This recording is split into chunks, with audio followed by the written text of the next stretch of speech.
All right, welcome everybody to a very special tasting tonight. We have actually quite a few people online with us as well. Um, this is tasting number 192 of the Saratoga Whiskey Club. Pretty excited to have another wonderful tasting with Single Cask Nation. We did our first one, it was in 2020, actually, with Jason online. Oh, wow. Yeah. During the pandemic, kind of. It was like after the summer, it was October, I believe. So similar time frame. But today we get the pleasure of having Joshua Hatton join us. They came up, him and his wife came up from Connecticut today. And he's going to walk us through Single Cask Nation. We have all the bottles lined up here. And their new fall releases for retail. Joshua is a whiskey expert in all capacities. He's also a bass player. He plays for a band. It's pretty damn good. He's a keeper of the Quake, which is pretty awesome. He's a big time podcaster with his partner Jason, One Nation Under Whiskey. I'm sure you all have heard that. And then obviously Single Cask Nation. Him and Jason run that and pick incredible barrels, and we're very excited to taste through these. I have actually not tasted any of these yet, so for me it's going to be an exciting tasting, just like it will be for everybody. But just one quick little thing, when it comes to SCN, Single Cask Nation bottlings, the one thing that I look for in all of their whiskeys, which is typically always present, is mouthfeel. They're always looking for like this rich mouthfeel. So just kind of think about that as Joshua walks us through all of these distilleries and barrels. But that's the one thing. If there was one word that I would describe Single Cask Nation, it's that viscous mouthfeel, which we all love. So thank you, Joshua, for coming up here, and it's all yours. Thank you.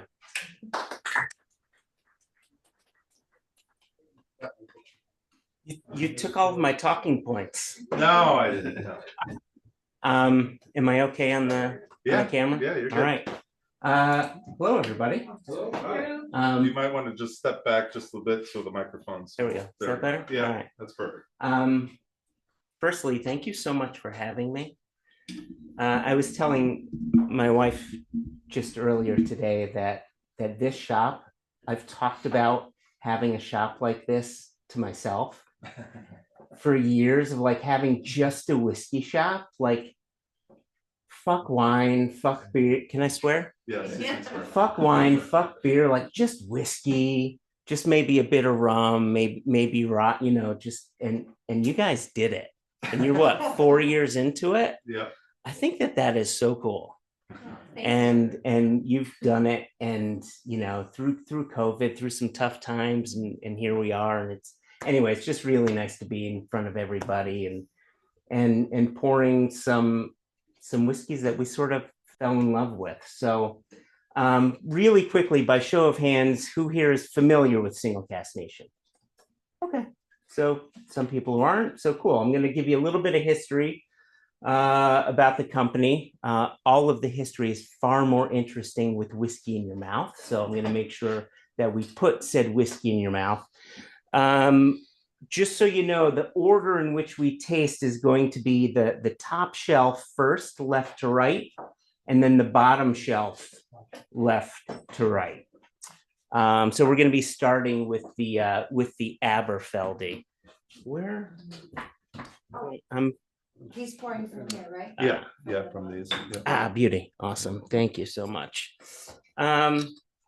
So you guys all know how to taste whiskey. I'm not going to tell you how to taste whiskey because you are all experts. The only thing that I will say is everything is cask strength. So if you want to add a drop or two of water, please go ahead and feel free to do that, because everything is full cask strength.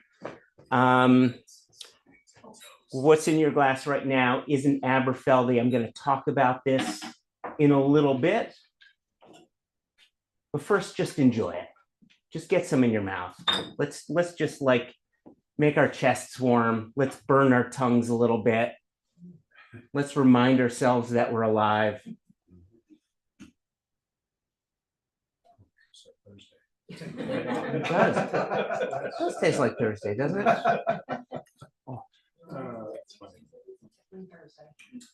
Actually, you know what? I'm going to talk about this for a second. So most of these whiskeys that we're going to be tasting tonight do have a finishing cask. A lot of times when we think about whiskeys that were put into a finishing cask or a cask for extra maturation, it's usually like the whiskey has started its life in like a bourbon cask that has kind of spent, right? Isn't providing much flavor, so you stick it into sherry. So it gives you more flavor, right? In this case, it's a little different. With this Aberfeldy, it started its life off in first fill bourbon and that cask was really doing a lot of heavy lifting. We actually moved this whiskey into a second fill bourbon cask to slow the maturation down. Like Charles brought up a really good point. Single Cask Nation likes to focus on mouthfeel, but the other thing that we like to focus on is distillery character. We really like to highlight what we think that distillery does best. And with Aberfeldy, one of the reasons we're starting with Aberfeldy is it's a light, delicate spirit. And if you've got a cask overtaking that spirit, then, I mean, you can still have a good whiskey. A good whiskey is a good whiskey is a good whiskey, but where's Aberfeldy in that?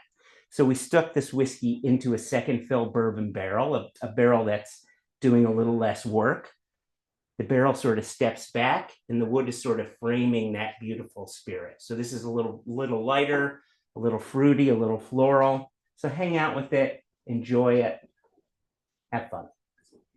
I know I am. This is Holly's whiskey. Pluscarden. Yeah, that's right.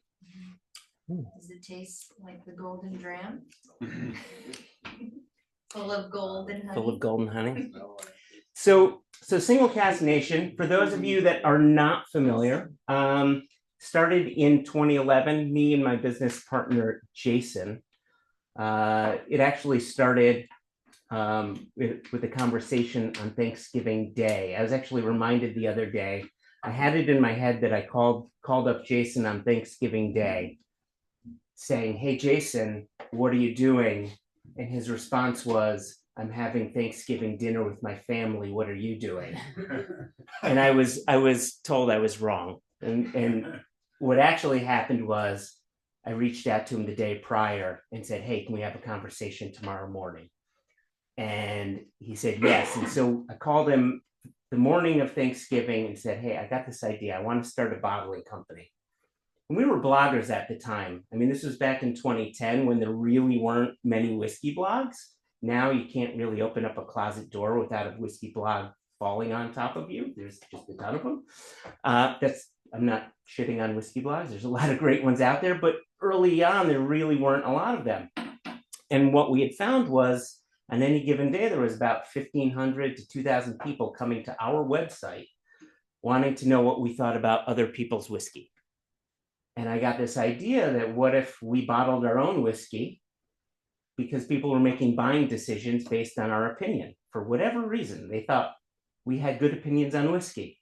And so I said, why don't we start a bottling company? Because we had A, people who were interested, but B, distilleries that were sending us samples. We had importers that were sending us samples. We had all these connections, right? To maybe put something together. And we had all the confidence of middle-aged white men to actually make something like this happen. So, you know, here we are 15 years later, and we have a company, right? That's sort of the Reader's Digest version. But so he said yes to me asking him to start a company together, but it wasn't really until 18 months later where we actually had whiskey in bottle. First year we put 3 casks out, a Kilchoman, an Arran, and a Benrinnes. And back in those days, we'd do a tasting like this, and we would say, raise your hand if you've heard of Kilchoman. First off, raise your hand if you've heard of Kilchoman. Yeah, in those days, no one raised their hand. The same with Arran, the same with Benrinnes. And so we felt like we were pushing water uphill. A, we had to teach people about a distillery. B, we had to teach people what an independent bottler is. And C, we were selling memberships at the time. So we were just like not only pushing water uphill, we were pushing water uphill at a serious rate, right? But we kept on going. Year 2, we bottled 6 casks. Year 3, we bottled 12 casks, and on and on. Come 2017, we opened a retail range of bottlings, and that's what we have here. Those earlier casks were online only. When 2017 came around, we started our retail range. We dropped the membership. You didn't have to buy a membership anymore. You could just go to our website and buy bottles. But we bottled certain casks for online and certain casks for retail, and that's what we have here. In 2019, we opened doors to other markets. So now we're in Australia, we're in Japan, we're in Sweden, we're in Germany. And I'm going to stop there because why am I stopping there? A lot of citrus on the palate. Yeah. Yeah. Yeah. It's funny because my connotation of Aberfeldy is sherry, right? Yeah, at least I a don't little have bit. much Yeah. Aberfeldy that's just bourbon finished, and maybe my connotation's wrong, but like all their regular Everything's tough releases sherry, seem yeah. sherry, right? Mhm. Yeah. Mhm. Yeah, this is the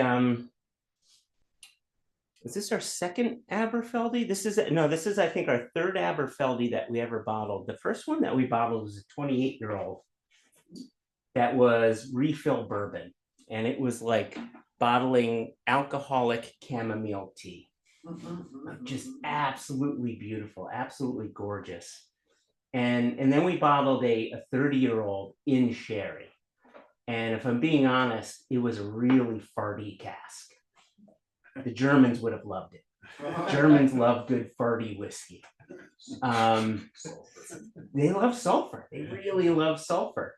This is one of the things that we found out when we extended into different markets. You know, like in 2019, we hired on Jess Lomas, who handles all of our export markets, and she helps select some of those casks. And so she knows where to put some of these different casks. And that's what we found out. Like, yeah, Germans love the fartier stuff. They love that sort of heavier stuff. So it's interesting. Your experience with Aberfeldy is more sherry tone. It seems like their core releases all seem to me, which I've shied away from it because it seems overly sherry to me. Mm. So this is nice to have just a bourbon finish Aberfeldy. Like this lets you taste the spirit. Yeah, exactly. It's lighter than I would have thought it would have And been. that's the beauty of independent bottlers, because the distillery will never release anything like this. It's always some bourbon, some sherry. Mhm. I think I saw one time at the distillery after many visits, there was a hand fill that was ex-bourbon, and I'm sure it pained them to put that out. But I mean, you had to go there, but the Yeah. core range, there's Am I wrong? nothing. Like, Even the special single casks they've done have some sort of heavy PX, heavy sherry influence. There's a Madeira and travel retail right now, so you don't really For know Aberfeldy. you don't really know what Aberfeldy tastes like. It's so interesting. Their spirit is gorgeous, Yeah. It's like, but it's being flooded by oak, Mhm. by sherry. Yeah. Yeah, cheers. I'm glad you dig it. I'm glad you like it. That's a good one to start. What's the with, too. ABV on that? The ABV on this one is 60.5%. Really? So this gets to what Charles was talking about. When we're selecting casks, you know, there is a specific process which I will go over in a little bit. But when we get to the tasting portion of the selection process, the first thing we do when we get the liquid into our mouths is we completely ignore flavors as best we can. Sometimes it's really hard, especially when you're dealing with like peated whiskey, you can imagine. But we focus first and foremost on texture. We try to ignore those flavors and just how is that liquid rolling on your tongue? What's happening? What's that experience? Is it waxy? Is it oily? Is it rolling? Is it coating? And if the answer is yes, then we take that other sip. And then we see how it fits with the nose and see how it extends to the finish. if the experience is that that whiskey is thin and burning, then we simply say no to it. We never add water to it as well. We've never gotten a cask sample and said, let's add water to this and see if it's better, unless it's rum. Like quite often when we're getting a cask of rum, we'll get that rum that's been matured in its place of origin, so it's usually like 72% alcohol, 75% alcohol. And that's like drinking fire. And so we'll like bring it down to an ABV where it is drinkable, right? It's in the 50s, and we bring it down to, you know, a viscosity that works for us, a drinkability that we feel works for us. And so we assume it would work for everybody else. But yeah, 60.5% alcohol, it's going to have that texture. It needs that texture to protect you from that ABV. So we like it. Yeah. So when you have higher proof scotches or bourbons for that matter, Yeah. That burn, Yeah. that's because they're thin, or they're just not. What do you think is? Sometimes it's because it's thin, but I think, you know, we're gonna get to a whiskey here that is gonna have some spice to it. I mean, that's another thing to think about as well. Like a lot of people can taste a whiskey that is spicy, and their palates will interpret that as a thinness. Okay. And I think it's important to think about certain distilleries that have a spicy characteristic and let people know that that is their house style, so that they can think of that context and let their brain know that no, that's not heat, that's spice. Yeah. Right. Yeah. Very nice. Cheers. I want to go on a little bit with our history more, but I do want to, before I go on to that, I do want to talk about our selection process. But let's go on to whiskey number 2, if you don't mind, because I've been thinking about this Teaninich for a while. Because Holly and I were actually just talking about the latest Teaninich that was being released by Diageo, which is it's a rye whiskey. I don't know if you knew this. Teaninich has been distilling rye for years now. Absolute powerhouse distillery, and they've been producing rye. People didn't know what for, and now they've just released it. So this by the way is not rye.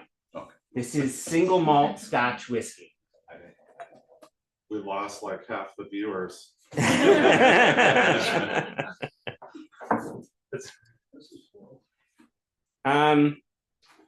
So let's talk about this whiskey really quick. Do you need this? Do you need a pour? Did you need a pour? No, you're good. You can Awesome. pour So I more. can pour a little more. Yeah. This is a happy Joshua.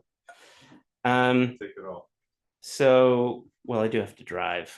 So this Teaninich spent the first, do I have my math right? First 11 and a half years of its life in second fill bourbon, and the final 3.5 years of its life in a refill, recharred red wine barrique. So to be clear here, we're not talking about an STR cask. This is just a recharred red wine barrique. Do you know what the hell I'm talking about? I see some no's. Okay, so Rick, do you know what an STR cask is? No? Few people do, few people don't. Okay, so let's think about casks, right? Here's a cask. This is a cask. That's a cask, right? When you think about a whiskey or any spirit, right? The more you use a cask, the less it offers up in flavor. The first time you use a cask to mature Scotch whiskey, we call that first fill. The second time you use it, we call that second fill. The third time and thereafter, we call it refill. But I like to often think about it as sort of like a tea bag. There's a joke in there somewhere. Like if you wake in the morning and you want to brew a cup of tea, the first time you use that bag of tea, you get a nice dark color. You get a good, rich tasting tea. But if you were to use that tea bag again, you would have to brew that tea a bit longer. You're still not going to get that dark color, and you won't get the same flavor. So you have to brew it a bit longer. It's still going to be different. And if you use that tea bag a third time, you'd have to brew it even longer, and you still wouldn't get that richness. You still never get it back. Casks are the same thing. The more you use it, the less flavor they're going to offer the spirit that you're trying to mature in, right? And so quite often what the industry does is they do this process it used to be called dechar rechar, and now there's a more specific term that's called STR, which is shave, toast, and rechar, where they open up the cask and they shave the inside of it, which is the charry bits on the inside. And so they shave it, then they toast it, they hyperheat it up to activate the wood, and then they rechar it. And the charring of it just activates it, just allows that spirit to get in and just pull more flavors out of the wood, right? Like if you think about bourbon, bourbon tastes like bourbon because of the wood. You're mostly tasting oak when you're drinking bourbon, right? And the STR process allows you to access that wood. In this case, we're not doing the ST part, the shave and the toast. This is just a recharred red wine cask. So they've matured red wine, then they've recharred it, but this is a refill recharred red wine. So does all of this make sense? So you get less. We're getting real fucking geeky You here. get less flavor Right? out of it, more of the char. Yeah, so you're getting the char, less but flavor. the char is doing some fun things here because you've got all those the wine that was left in the wood, and you're getting all those wine sugars that was crystallized in there. So you're getting the sweetness that was in there, but then it's been reused. So it's offering up a little less. It's just stepping back a little bit. It's again, we like spirit. We don't want the casks to overtake. We want balance. We always want balance in our whiskeys. So with Teaninich, you're gonna find a lighter spirit. Again, this is how I like to set up my whiskeys. You're gonna go from lighter to heavier. So it's gonna be lighter, it's gonna be a little grassier, but you're gonna get an earthy kind of sweetness going on mid-palate into the finish because of that cask. This is a very interesting Teaninich. Usually my tasting notes are full of, even in sherry, like seltzer and pop rocks. And this is more of like rock candy, like has a creaminess to it, or a syrupy candy quality. Oh, I like that. It's really good. Cheers. This would go well with a nice oily Maduro cigar. Ooh, I like that. Yeah, really. Yeah, I wrote tough leather. Yeah. Fruit roll up and tough leather. Ride 'em cowboy. So part of the reason I wanted to save the idea of how we select casks with this one is when we selected this Teaninich, it was with 6 Teaninichs. We love Teaninich. So years ago, we had a thing with Dalyuen. We are Dalyuen fetishists. If you don't know Dalyuen Distillery, seek it out. It is just like, it is liquid gold. Then we were hot to trot on Inchgour, and we bottled a number of Inchgours, right? You're about to pass out. Yeah, you mentioned my two favorites. Hot to trot. Right Yeah. there. The value one and the inch down. Right? Like I mean, phone sex for There's a 900 number for that. So, right, and so they're glorious distilleries that should be recognized, should be followed. We bottled plenty, we're going to bottle more, but Teaninich is another one that I think people should be paying attention to. And there's another one we're going to be tasting later on, but Teaninich is one that we wanted to highlight. So we've got a lot of whiskey in our warehouse. I'm going to talk about that in a little bit, but we had 6 different casks of Teaninich. And typically when we select casks of whiskey, we like to do 6 samples in front of us. So here's our process.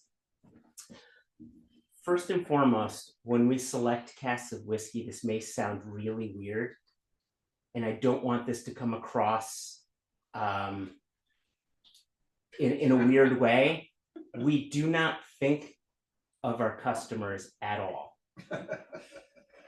We bottle for ourselves. When we bottle the whiskey, we think about what would we, pull from our whiskey shelves? What would we want to drink of a night? Or if someone were to come to our house, what would we be proud to share? If he came to our house for Thanksgiving, what would we want to share? That's what we think of, it's like, what would we want? It's kind of weird to say that we don't think of our customers, but it's like, at the end of the day, there's 269 bottles. I have to please 269 people. So I don't have to worry about the entire world with this. So I just have to worry about myself and 268 other people. So anyway,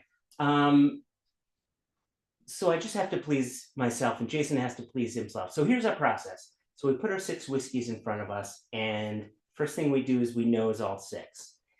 If the nose is uninteresting to us, we put that whiskey to the side. We will never taste that, ever. We put that sample back in. It's just how it is. We don't want to waste our taste buds. Palate fatigue is a real thing, and it happens. We bottle about 100 casks per year, which means we're tasting about 500 samples in a year to make that happen. We've got about a 20% success rate. We're really picky. So if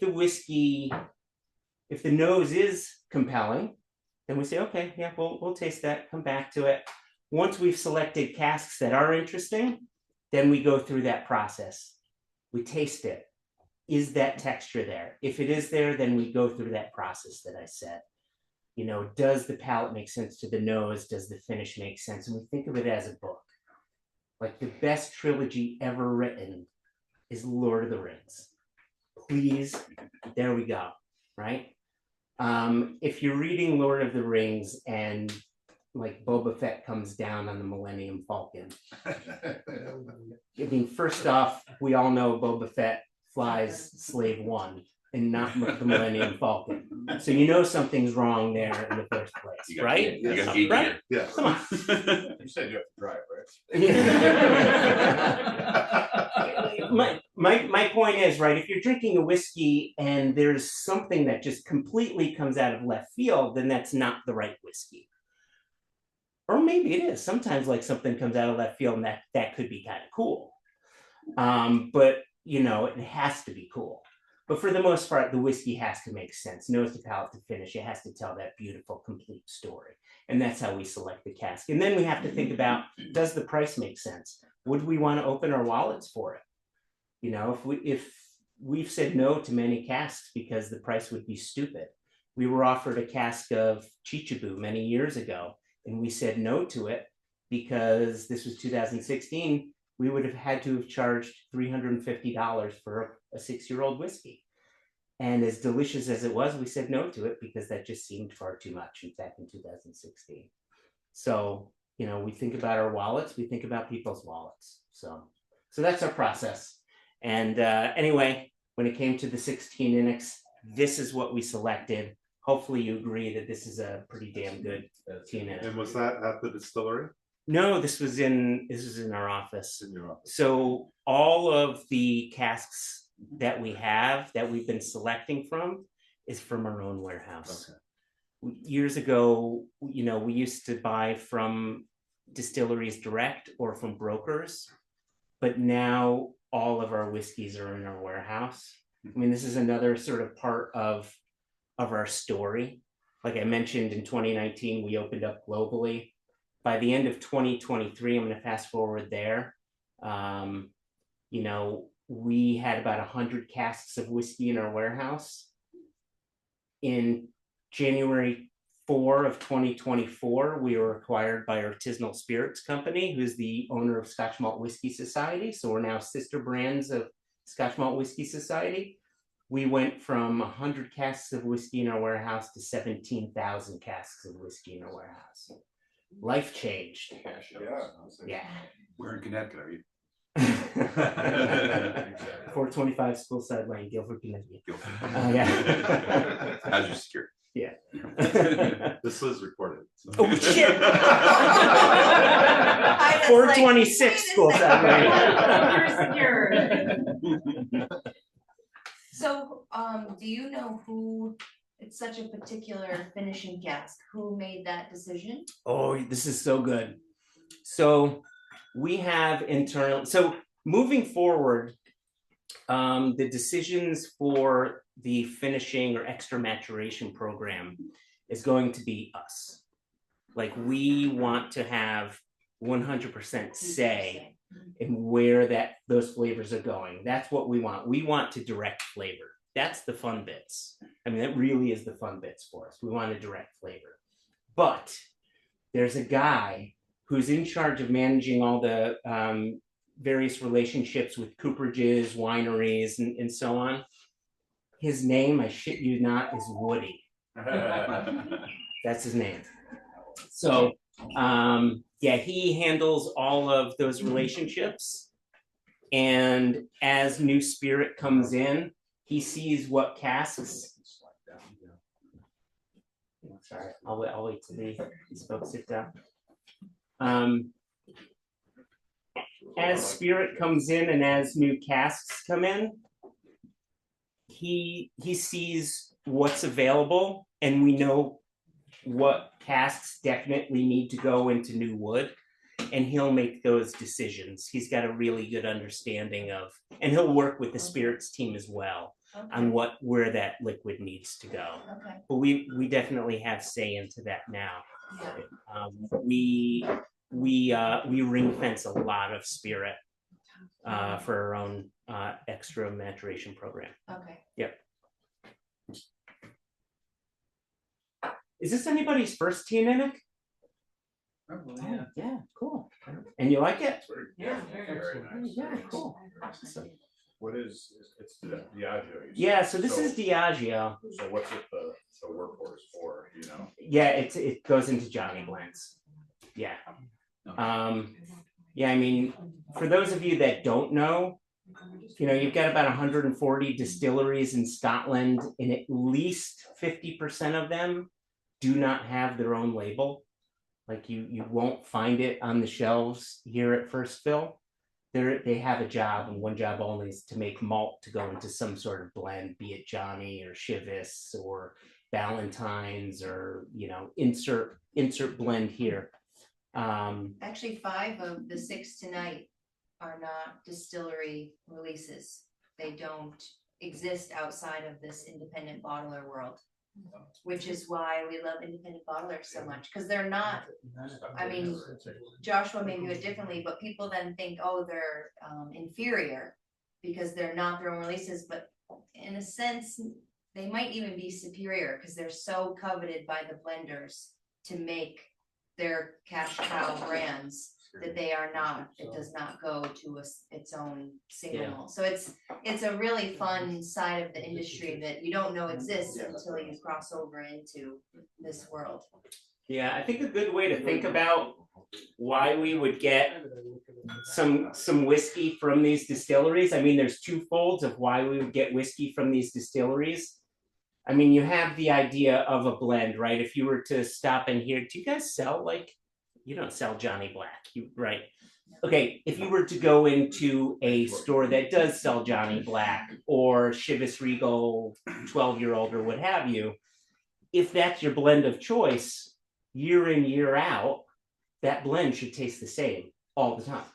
And if it doesn't, then by rights, you should be upset, right? Because it is Diageo's job, who owns that blend, that it tastes the same all the time. Now, the thing is, Diageo owns 29 distilleries because they own those distilleries to make whiskey to go into those blends, but they're making like this much whiskey, but the whiskey between my 2 thumbs here is the whiskey that fits the flavor profile of Johnny Black. But the whiskey between my fingers, where I'm getting squeezy there, goes outside of the flavor profile. So what do? You sell that on to bottlers or other blenders or what have you. So that could be a reason why they would sell it off. Another reason is Diageo or some of these other large drinks companies are publicly traded.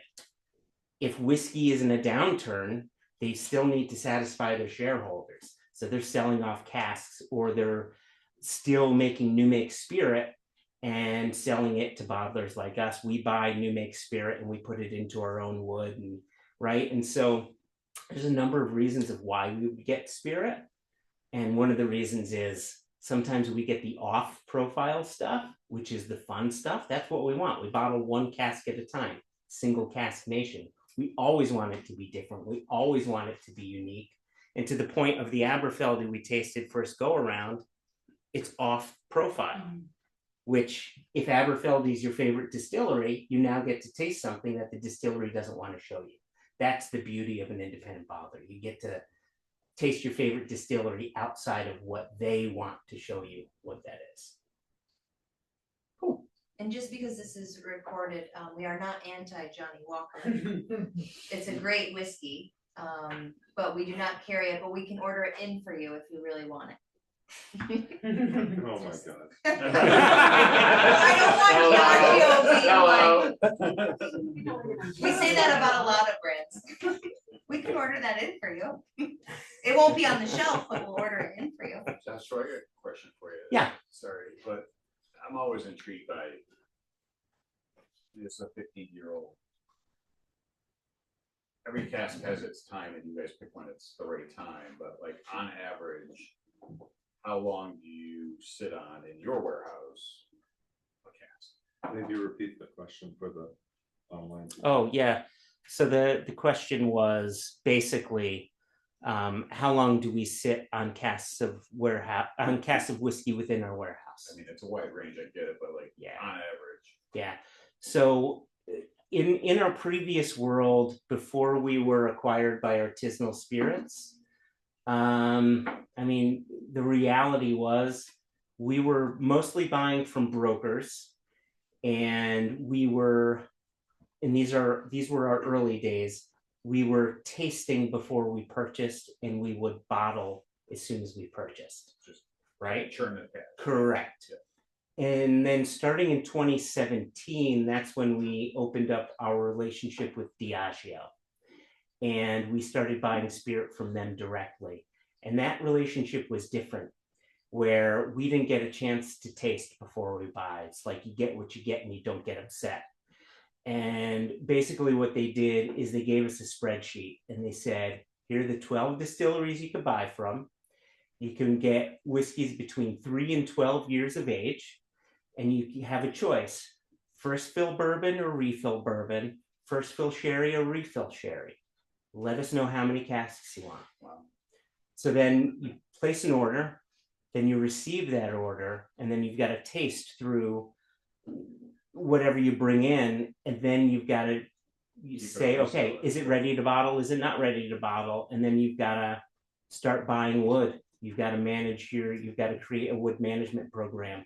And so we started creating relationships with Miguel Martin, who supplied us with sherry casks. He's the same person who supplies Kilhoman, Glenfarclas, the Edrington Group, so McAllen, Highland Park, and so on. But then our bottling hall, who we worked with at the time, would also supply us with wood if we needed to, with bourbon casks or something. And then we would just watch it. You know, there were times when we would sit on casks for up to 6 years. And then there were some casks that were perfectly integrated with that finishing cask for 6 months, right? It was just a matter of, was the whiskey fully integrated with that second cask? Whenever it was ready, it was ready. And nowadays things are just different. Nowadays, like, we went from 17,000 casks of whiskey in January of 2024 to actually we're at 20,000 casks of whiskey to this day. And we just look at our spreadsheet. What do we have in the spreadsheet? Shit, send that to us. Here's my address again. I'm not going to give you my address again. And then we just start tasting through those casks, and we get to see what was the distillation date, when was that whiskey put into that finishing cask, and then we can just go from there. Yeah, does that make sense? Yeah, I'm retiring soon, so if you need help with tasting, I'll send you Let's go to whiskey number 3. So whiskey number 3 is from the Blair Athol distillery. Now, if you had a list, it would be Blair Athol distillery. Or are you from Spain? Yeah. The tour guides are really nice. Yeah. Oh, yeah. They are really You nice. like that one lady. Oh wait, did you say that facetiously? No, there was a No, lady they're like really like. They're lovely people. They're good people. Yeah, they're lovely people. It's a nice little distillery to visit. Yeah. Yes. Yeah. Your village. Bring Pitlochry.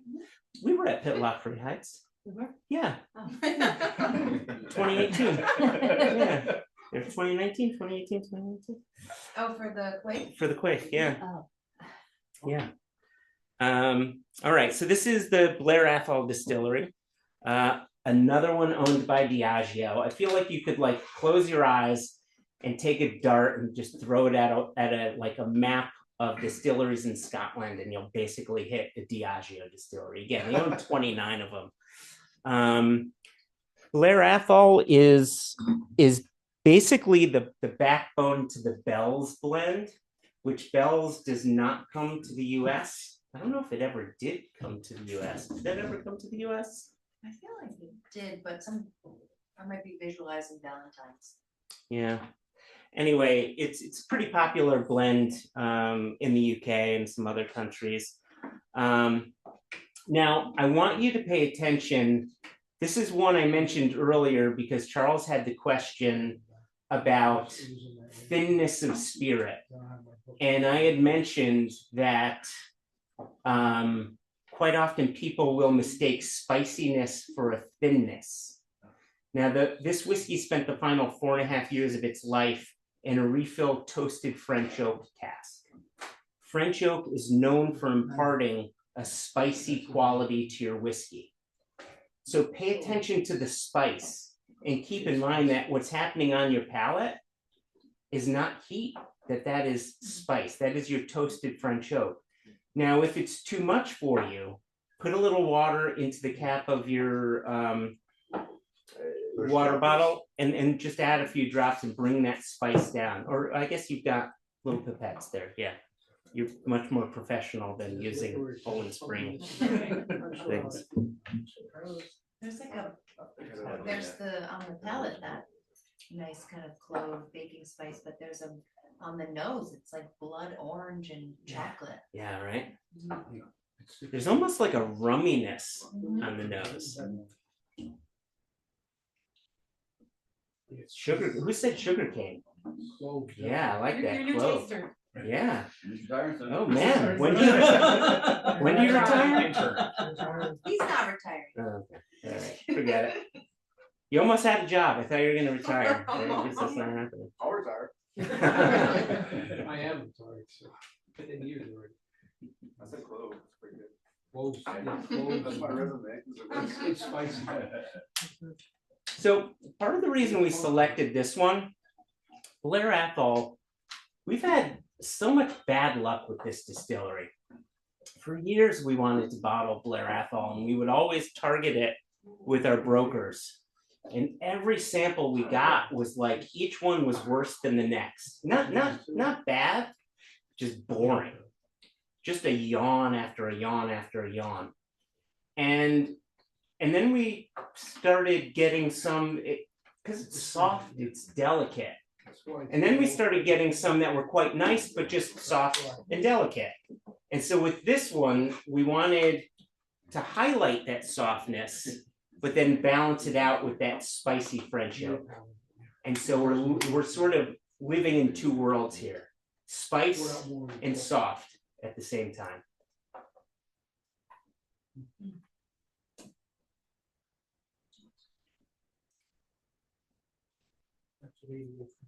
Usually Blair Athol has like a nutty quality to me, but this, it's not there. I kind of like it. Not that I dislike Mm. that, but it's a little bit sweeter Mhm. than a lot of Blair Athol, which is nice. Yeah, I don't know exactly where that's coming from. Again, it kind of, a few people had said clove, someone said cane sugar on this. Like it really almost smells rummy to me. And this is not an ex-rum cask. But it's got a lot going on here. I would even argue this may be a time where we're taking ourselves a bit outside the standard Blair Athol wheelhouse. I'm kind of okay with that. I don't mean to say bad things about Blair Athol, but I think it's kind of difficult to bottle something that we find incredibly compelling with the distillery. Oh,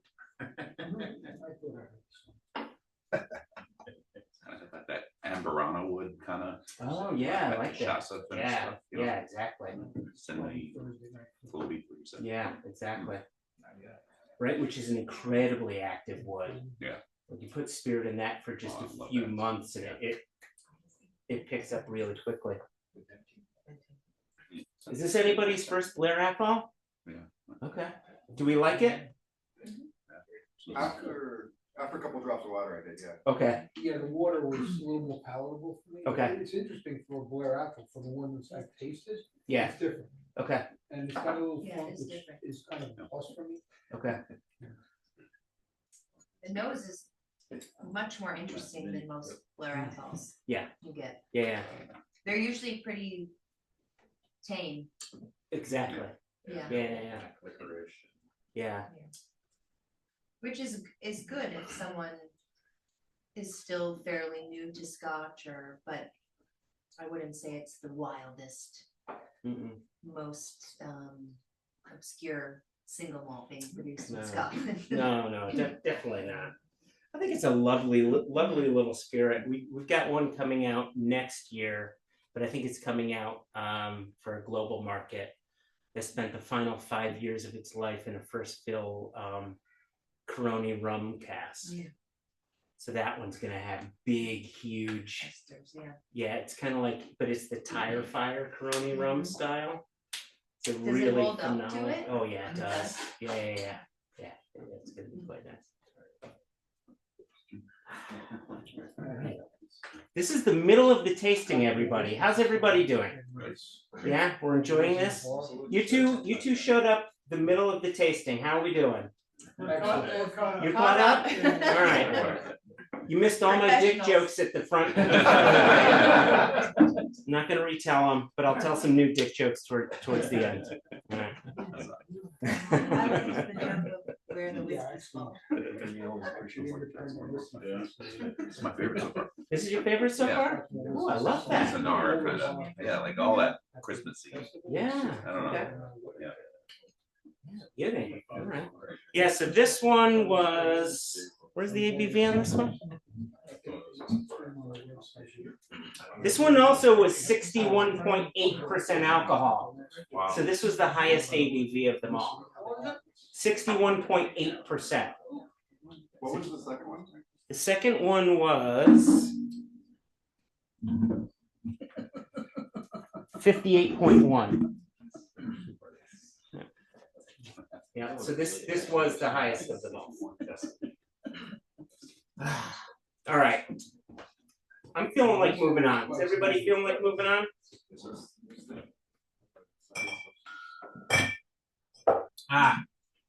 We get to talk about my favorite thing next. Let's go on to the Benrinnes. This is your lower left-hand side. This time we get to get really geeky about production. Where's my Benrinnes? Oh, we have it. Sorry. Sorry. So when it comes to Scotch whiskey production, I mean, what is Scotch whiskey? The really simple answer to that is unhopped beer that's been distilled twice typically speaking, distilled twice, and put into oak casks for 3 years and 1 day. Then you can call it single malt Scotch whiskey. That's the really quick Reader's Digest version. Now, when you distill that spirit, as the spirit's coming off the stills, that spirit has to be condensed. Now, the vast majority of distilleries have what's called shell and tube condensers. And these shell and tube condensers take that spirit and condense that spirit really fast and put that, and then you take that spirit and you put it into cask. But then there's the old school way of condensing your spirit. There's what's called worm tubs. And worm tubs are super fun. Worm tubs are gross. Deliciously gross. So a worm tub is basically a big copper tube that sits in a pool of water. And as the spirit is coming down that tube, it's slowly cooling, slowly condensing. But what's nice about this is you can't clean that tube, and gunk builds up. And that spirit sort of leaves gunk, but collects gunk. Look at my wife's face. This is great. But what's nice about this is it carries weight. It adds a weightiness to the spirit. And when one of my main jobs is bottling whiskey that has a weight to it, a mouth texture to it, bottling whiskey from a distillery that employs worm tubs makes my life so easy, makes Jason's life so easy in selecting casks. And Benrinnes is one of 19 now distilleries. I think it's in the 20s now. Yeah, with Kai Distillery and Ardnaho now added to the mix. So 20 some odd distilleries out of 140 distilleries that have worm tubs. So look for a really weighty spirit here. The other thing with this Benrinnes is the finishing cask on this was new charred oak. Now, we are an American independent bottler, bottling primarily Scotch whiskey. But we sell Scotch whiskey in a country that is ruled by bourbon. But we're Scotch whiskey lovers. So the reason we did this cask is when you taste this, when you nose this, it should have some really bourbon-y kind of notes to it. This is our olive branch to the bourbon drinker. This is our way of saying, please come to our side. If you love bourbon, there's going to be familiarity here.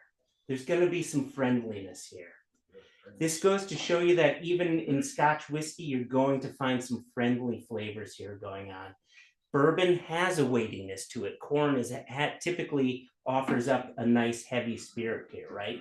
So you're going to have, I would say this is a kissing cousin to bourbon, for sure. Yeah, we tend to do this at least once or twice a year, if not more, is that olive branch. Like I said, we bottle about 100 casks of whiskey in now these past 2 years. And of those 100 casks, we're probably doing 5 to 6 of them in new charred oak for the U.S. market to try to say, hey, bourbon drinkers, come on over. And it's hard, and I get it. Bourbon is delicious. It is so damn good. But so is Scotch whiskey, and it's kind of hard to bring people over, but this is the bridge. Are there any people who are bourbon first drinkers here? All right. You converted. I used to be whiskey first, and now I just drink bourbon all the time. There you go. You used to be Scotch whiskey first? Right. You went the other way? It's my fault, sorry. We see that sometimes. Really? Yeah. A lot more than I expected. Yeah. Benedict Arnold. He was a hero in Saratoga. Wow, that's really interesting. You see that going the other way? Yeah. And we Wow. tell them that they're weird. No, that they're special. Yeah. That's really interesting. I usually see We it just said going. that's I usually see it going the other way. I don't often see it going you don't from know what you're Scotch saying whiskey a to lot of bourbon? times. Is it, is just like He's a confused. familiarity there, or like just a nice No, actually, comfort? early, I didn't like bourbon in the beginning because I thought it was too sweet. Okay. And then, I just got, You guys Oh. fixed I just got a couple.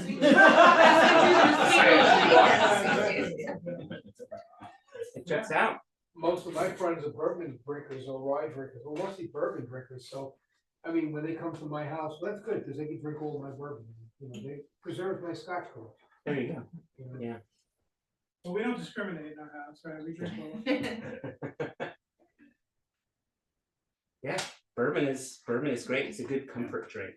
That's when I just want to be comforted.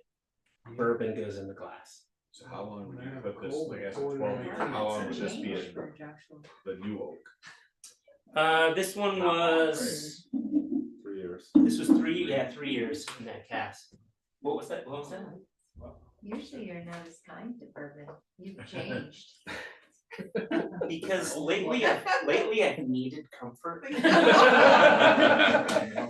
It's true. It's like, oh God, turn the brain off and just like just drink delicious and don't think. Yeah. Yes. So you mentioned that you guys nose one of your samples and it's just like not interested. What do you guys end up doing with those barrels? So, that's a good question. So we have an internal system where we have to notate why we've said no to a cask. And so we put that note in, you know, if the nose was uninteresting, we'll say, the nose was just a one-trick pony, or if there was something off about the nose, we'll put that in there. And then there's a spirits team that will go in and check that out.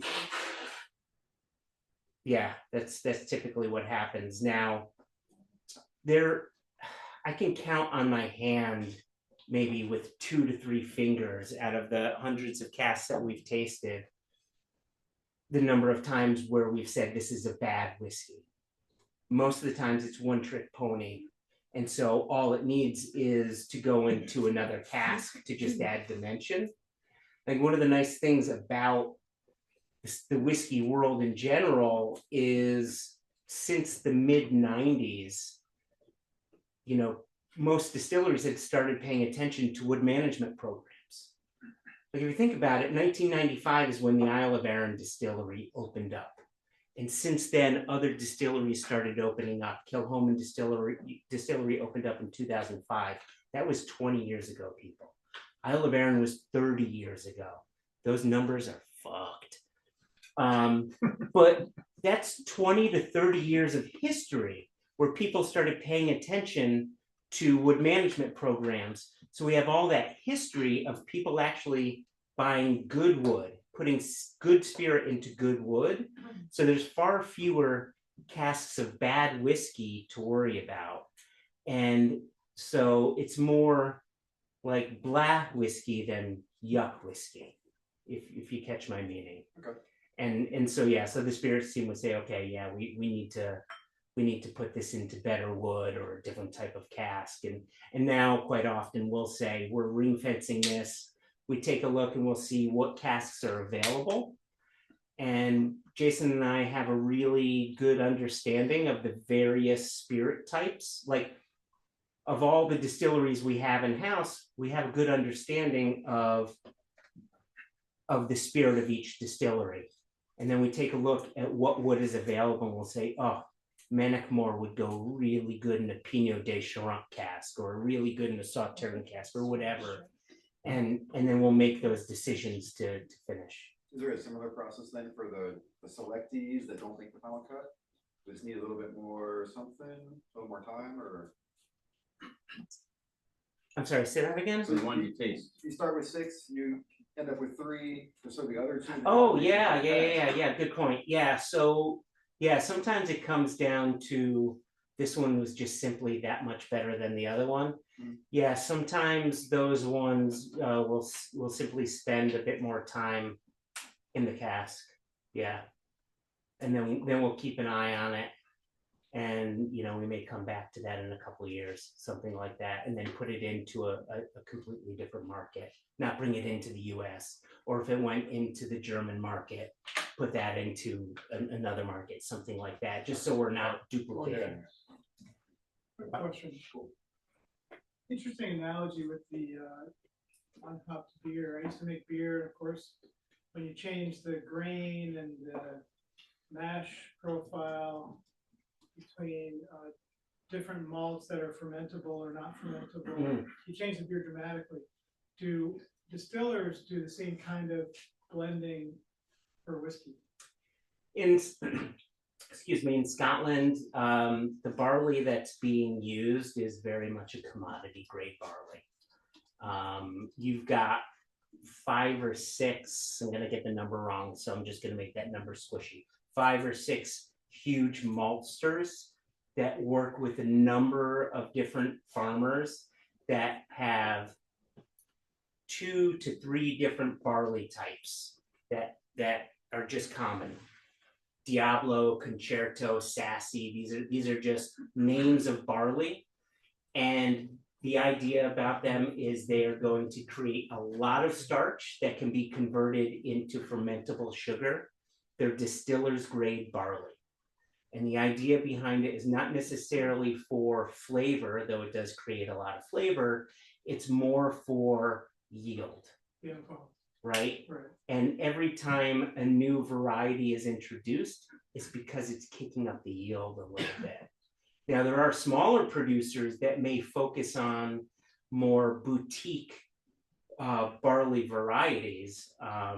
Sometimes that happens in Scotland. We're doing that a lot more in the US with American single malt producers like Westland in Seattle. And there are a few others as well that I can rattle off. And they're taking sort of a brewer's approach where they may be focusing on barley varietals or barley roasting levels to change up flavors. But in Scotland, for the most part, they're not messing about with roasting levels. They're just like harvest the barley, malt it, stop the malting process, right? Crush it, you know, then do the mashing process, extract the sugary barley water, you know what I mean, then go through that whole process. So yeah, it's more about yield than anything. I have a question Yeah. about new charred oak. So this bottling was made with the thought of the US as the primary market, or no? Okay. This cask was selected with the thought of the US market. Okay. So we have in our warehouse a lot of whiskeys that are extra maturing in heavy toast, medium char casks. Okay. And then we also have a casks in our warehouse that are number 4 and number 5 char. Okay. As well. Yeah. My follow-up question to that is, are you seeing new charred oak being something that is becoming more popular outside of the US in terms of a finishing or even possibly a full maturation? We're seeing it more and more. I mean, not to like huge production levels, but we're seeing it more and more. Okay. Yeah. Just curious with the sweetness, obviously, that you get from it, you know. Yeah. People love sweet, so it's, yeah, exactly. Yeah, I think Glen Murray has been known to do that. Yeah. They've played around with a lot of casks. You know, I think Bill Lumsden years ago when Glenmorangie owned Glen Murray, that was sort of a testing ground, and he introduced a lot of new charred. And they've done a lot of that. That's probably the biggest producer I can think of that played around in that sort of area. Yeah. If there aren't any more questions, I'm desperate to taste this next whiskey. This is the Mannochmore 17-year-old. Now, similar to the Teaninich, the finishing cask on this one is a recharred red wine barrique. Now, Mannochmore is also owned by Diageo. Again, close your eyes, grab a dart, throw it at a map of Scottish distilleries. This whiskey goes into a Johnny blend, but I want you guys really pay attention to the nose on this whiskey. And when you take a sip of it, pay attention to the flavors after you swallow it, as the flavors go from the palate to the finish. Really focus on those flavors. I want to hear what you guys are tasting. I want to hear some of those notes. Strawberry nose. Strawberry, yes. Love that. Oh, yeah. Strawberry, definitely. Want a nice finish. Man, oh man, Shevitz, I love this whiskey. I don't want to taste it. I just want to keep smelling. Yeah.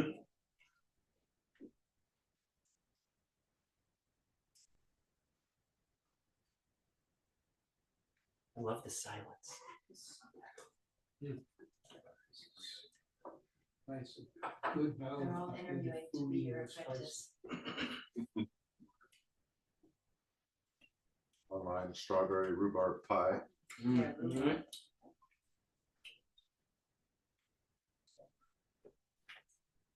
Oh, it is.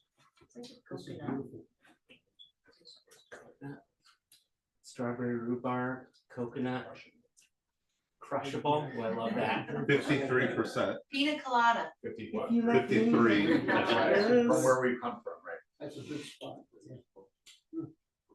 All right. I'm waiting for a particular note that I haven't heard yet. And it's one that really struck me and Jason. We're like, where on God's green earth did that come from? I'm going to give it to you. Is it fruit roll-ups? It's not fruit roll-ups. We already drank that one. Something very familiar. Taste it again and think of peat. Seriously. Petrichor kind of. I was getting that on the nose, just a little. Petrichor for sure. This is a lightly peated spirit. I just picked up on the nose briefly. He said it, it's smoky. Yeah, it's a bit smoky. Yeah. So I've been a Yeah. You did it? You gave the whiskey last But week, it's right? beautiful. I've been a Mannochmore fetishist for a good 10 years. And I don't know how many bottles of Mannochmore I have. I can't tell you how many I have. My wife's in the room. But I've never tasted a peated one. And then when we got this sample, boom, there was peat off the bat. And so we called up Woody and we said, what's going on with this spirit? Was there a peated cask in here somewhere? Because it's obvious there is peat. There's no doubt about it. And he said, oh, you guys didn't know? They do a peated run for about 2 to 3 weeks out of every year before a shutdown. Yeah, it's before like a post-summer, like a September shutdown or something that they do. And that's what this is. This is part of a peated run that they do. It's gotta be like less than 15. Yeah, but it's light, yeah. It's super light. Yeah, Yeah, like it's less a peated run. than- So now, what was this? This was distilled in September. So I'm gonna be seeking out September Mannochmores all the time now. There was something I just couldn't. Well, if it's a lightly peated spirit and it's 17 years old, that peat is even going to be less. It's gonna be even less. Yeah, because that's a of good that point. age. Yeah. So, Yeah. so I'm just looking right now. They're saying most of them around 14 to 15 ppm. There you go. Highland 14 peat, I'm guessing. ppm. Yeah. So that's a good point. If you didn't hear Charles, that's a good point. At 17 years, the longer you age the whiskey, the peat goes down and down and down. It just sort of the phenols fade away. So at a younger age, yeah, this would be more punchy. Do you find I was always kind of taught from blending intro that a little bit of peat can create creamy qualities. Oh yeah, And that is, it's just Yeah. cream. that's yeah, 100%. It's just yogurt Yeah. on the palate Yeah. with that Yeah. little bit of. I So how often does- get how does that strawberries and happen? cream with this Yeah. whiskey. Yeah. I I mean, Like- I don't know from a technical standpoint, but it's always been like if you put a little, I was always told if you put a little bit of peated malt in a Yeah. blend, it gives like a weight to it, a creaminess Mhm. to it. I don't really, but every time I've done it, like, you know, even our little blendings at Yeah. Strathyla and Two Stacks, and you do it, and it does add this cream to it. Mm. But you can't, it's like a little bit. Right. It adds so much dimension. You don't need a lot. Yeah. Just a little bit, and it absolutely Yeah. changes everything. I mean, you think about Oban, Right? you know, they less than 1% of their malt is peated, but some people can pick it up. Mhm. And it adds a lot Yeah. to the Yeah. flavor of Oban. Yeah. You know, Yep. Yeah, people are saying in the chat that it's the finish, like late in the finish, it just That's what I said. shows, Yeah, yeah. Right yeah. in the back. Shows it on the Yeah. teeth.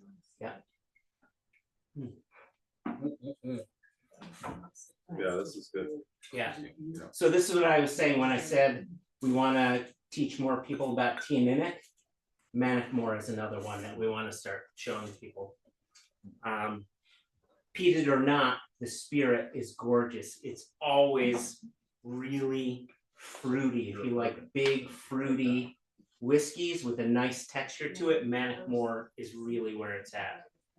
Like I said, I'm a fetishist. Yeah, so it's not- that was good. Are there any questions before we go to the last whiskey? The final, yeah, we're on the last one already. How did we get there?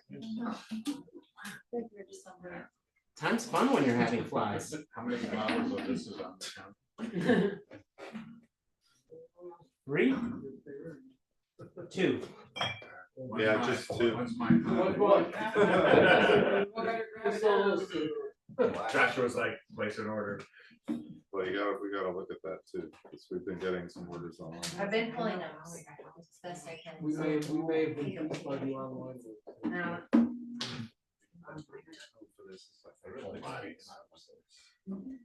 All right, everybody's got the final whiskey?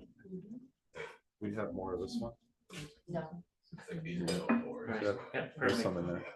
So, for those of you that don't know, there is no distillery named Pluscarden Abbey. Doesn't exist. Typically speaking, when we bottle whiskey, we like to tell everybody where that whiskey came from. We put the distillery front and center. Always. And when we can't tell you, sometimes we'll be cheeky about it. Like we bottled whiskey from the Lagavulin distillery one time. And we would tell people, you know, it said undisclosed Isla. And we said this whiskey came from a distillery that rhymes with Schmagishmulin, right? In this particular case, this whiskey came from the Miltonduff distillery. Now, Miltonduff does not have its own label. You can't go into any store and buy whiskey from the Miltonduff distillery. They don't have a brand to protect. So when we selected this cask and we looked on the spreadsheet, we have a column that says naming rights, yay or nay. And on this one, it said nay on naming rights. And we're like, why can't we say that this is from the Miltonduff distillery? So we said, well, we're rule followers. So we said, okay, well, it's still good whiskey. So we're going to bottle it anyway. So we had to figure it out. So we did some history and we saw that the Miltonduff distillery was built on the ruins of Pluscarden Abbey, on an abbey. So we said, okay, if people were to bring up the Google machine and just look that up, they would see that Miltonduff was, you know, you can connect the dots. So we bottled the whiskey, we printed up the label, it was put into boxes, it was put onto a ballot, it was all strapped up, it was getting picked up, and then we got the email that said, hey, guys, sorry we screwed up, you can call it Miltonduff, no problem at all. So now, we can tell you it's Miltonduff Distillery, but the label says Pluscarden Abbey. Which is still a pretty damn cool name. Yeah, Pretty cool, right? it's actually a pretty good marketing gimmick. It is, right? You know, you might actually sell faster because of that crazy name. It's been selling pretty well. People like Abbeys. They do like Abby's. Yeah. Yeah. Abby's something. Abby normal. Abby's terrible.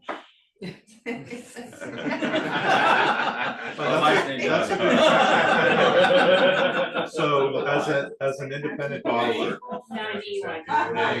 you're told you can use the distillery name. Can you make up another name? Is that like allowed? Or do you? Yeah. So the question was, we didn't hear it. If you're told you can't use the distillery name, can you just make up any name? No, that you can, you're told you can use the distillery name. Can you still make up a name? Yes, right. Yes. Oh yeah, you can do whatever you want. Okay. And they won't get mad at you or? No, I mean, what's the cask? I mean, as sexy as whiskey is, at the end of the day, it's still a commodity. Yeah.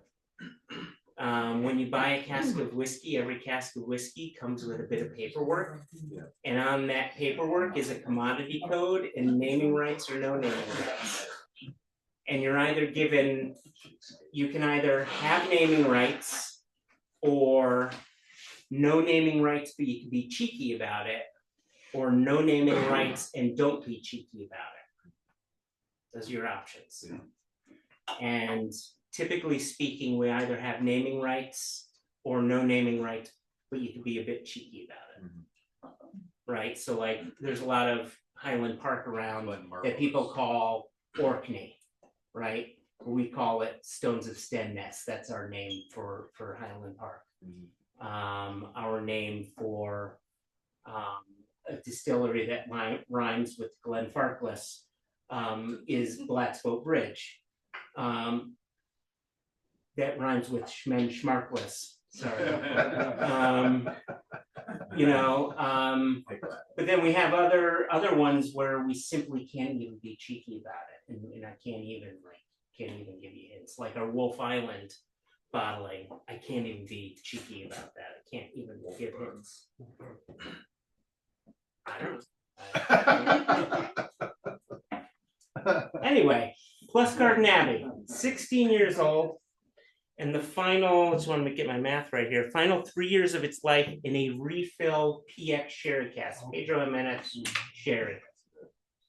So if you don't know your sherry, does anybody know sherry here? Raise your hand if you don't know sherry wine. I know sherry through whiskey. Right, more through whiskey than. My sherry more. No, Steve's Harry, sure. That journey. Yeah, Okay. not Harry, just Steve Harry. Should have been done. So with sherry, it's a Spanish fortified wine, and you've got your range: super dry, super sweet. On the super dry side, you've got Fino. On the super sweet, you've got PX. That's this Pedro Jimenez sherry. It's like a dessert wine. So with PX, you're gonna get this sweetness, but we used refill on this one because we didn't want the PX sherry to overtake the spirit. The opening whiskey that you had before we started tasting this was from the same distillery. It was a Miltonduff. So this is, you started your time here with Miltonduff, and you're closing your time here with Miltonduff. What's that? Not the people online, but. Yeah, not the people online. But this is gonna have a bit more sweetness to it, but hopefully you're gonna find some of that spiciness that you found, right? If we're not dry. There you go. Have they spice on those? Little spice on the finish, but that PX kind of rounds out on the palate, right? It's a little softer on the palate. Yeah. Yeah, that was pretty sweet. Oh man, that's not so bad. If I don't say so myself. Yeah, no, I'm going back now. This one I got the sweetness up front. How are we liking this one? Very good. Sweet barbecueness on the palate. Okay. I like that. There's a lot of people getting similar notes here. I like that. Even if it is sweet, like there's more balance. No, it's not in there, but it's being wheat for some reason. Which doesn't make sense. Like a wheat germ kind of sweetness. Yeah, just like wheat mash bill. I know it's not there, but.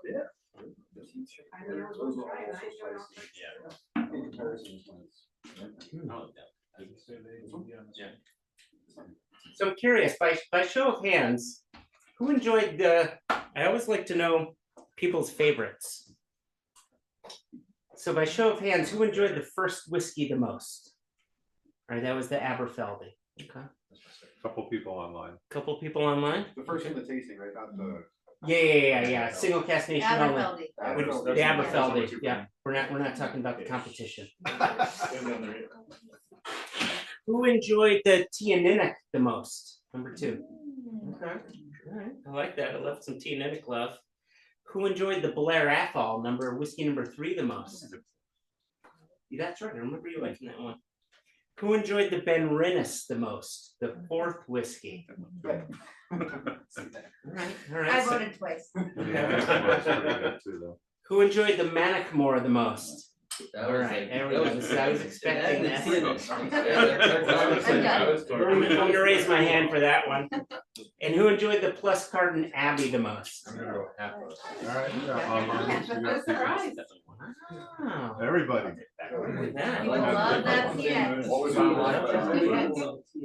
What was online? It was, I mean, a mix of everybody except Mannochmore was probably predominant.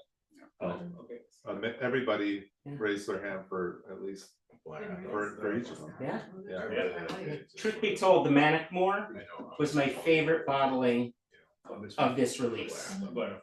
That's just me being me. But that's, again, I'm a Mannochmore obsessive.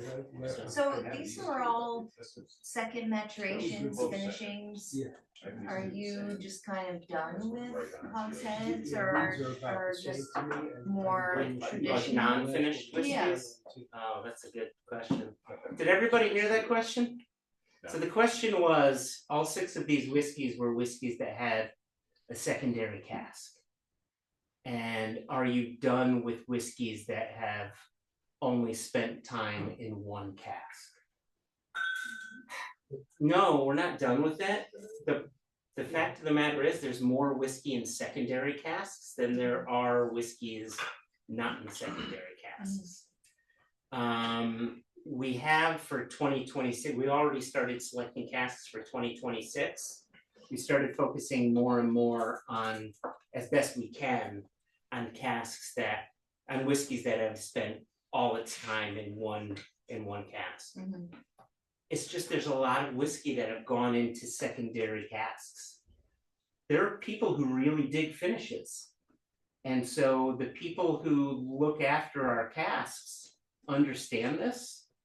And we're playing around with flavors all the time. So it's kind of more and more whiskey companies are looking for innovative flavors, and a really good way to get innovative is looking for new types of casks and putting that spirit into new types of casks to put forth new flavors.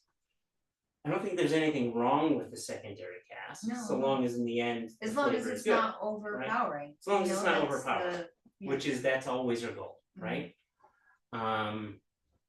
But yeah, we've selected some full maturation casks that I think are gonna be some hot shit. We selected a first fill sherry, 16-year-old Longmorn, all first fill sherry. That's gonna be like the old school 16-year-old Longmorn. Yeah. So we hear that question, and so we're trying to balance it out a little bit, but we're not shying away from it either. Right. You have any Lechik in the warehouse? So we have some 40-year-old Lechik. There is not a lot of Lechik out there. I really wish there was. There's Tobermory. We've got some good Tobermory. There just isn't a lot of Lechik going around. For those of you that don't know, Lechik, So there's the distillery called Tobermory, and they have a peated spirit that's called Leche, which is like drinking naughtiness. It's really, really funky. People who love Leche, it's like drinking ball gags. It's Turn the video on. Dim the light. Am I wrong? I'm not wrong. I don't think I'm wrong.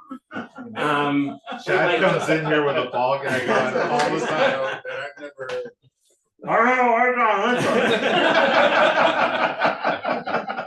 Yeah, people who love it. 'Cause it's weird. It's funky. It's super fun. Yeah, there's not a lot of it, unfortunately. But you know, who knows? You know, there's people are drinking a bit less whiskey. There's more and more casks being on offer to us, and so we may see some of it coming our way. I haven't seen it yet. I have a request. So every time I do a tasting, I ask the group to flip off my wife on camera. Oh, no, she's here. But normally she's here. So you can all you can either do it to the camera or you can do it to her. It's up to you. Yeah, come up here. Oh, she's behind the camera? Behind. Oh yeah. Everybody give the finger. Please, seriously, she loves this. Oh, nobody online is doing it. They're all just. Fuck Blair off. Yeah, thank you. Every tasting I do, I ask people to give my wife a finger. Dave's kind of scratching his head. Look at this finger. He's scratching his head. Jesus. All right, there's a good one. We do have one good flip off. Awesome. Is it Dave That's Tobias? yeah. So It was the one. the last thing that I'll leave you with, Charles mentioned it before, me and just like everybody who has an uncle or a next door neighbor who has a dog, I have a podcast. One Nation Under Whiskey. You've got a good 9 seasons to catch up on. It's like the car talk approach to whiskey. If you want to get real dorky, you can do it. But it's a lot of fun. There's dick jokes in there. You can learn about whiskey and not even realize you're learning about whiskey. Interviews with producers, brand owners, actors, singers. Holly. All right. I started following it tonight. Hey, there you go. Thank you. You're welcome. And I think that's it. I want to thank you guys so much for having me. Yeah, no, This let's is thank great. Joshua for tonight. Difficult to book Joshua, so we were very excited to get him. Jason's to come up. easier. Yeah, we're Do gonna you want this job or not? we're gonna stop the recording for the online people, but thank you. We will see you soon. See you guys. How's nothing wrong with it?